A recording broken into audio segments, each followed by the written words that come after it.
पाहुण्यांसाठी असा पदार्थ तयार करू की पाहुणे बोटं चाटतच राहतील. फ्रेश दही, हळद, धना पावडर, लाल तिखट, बिर्याणी मसाला, गरम मसाला दह्यामध्ये छान मिक्स करून घेऊ. उभ्या आकारात चिरलेला कांदा तांबूस कलर होईपर्यंत परतून घेऊ. कढईमध्ये तेल, आवडीप्रमाणे खडे मसाले, जिरे छान परतले की परतून घेतलेला कांदा, लसूण अद्रक पेस्ट छान मिक्स केली की बारीक चिरलेला टोमॅटो, लवकर मऊ शिजण्यासाठी थोडंसं मीठ मिक्स करून घेऊ. टोमॅटो मऊ शिजला की आवडीप्रमाणे भाज्या मिक्स करून घेऊ. चवीनुसार मीठ आणि भाज्या 3 ते 4 मिनिटं छान परतून घेऊ. पुन्हा आपण तयार केलेला मसाला गॅस एकदम बारीक करायचा आणि मसाला मिक्स करून 2 ते 3 मिनिटं छान परतून घ्यायचा. भाज्या 90% शिजलेल्या आहेत.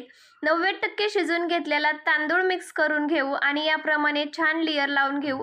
केशर, दूध, फूड कलर, कुरकुरीत तळलेला कांदा, साजूक तूप, पुदिना, कोथिंबीर झाकण ठेवू आणि 20 मिनिटाचा दम देऊन घेऊ. चमचमीत पदार्थ तयार.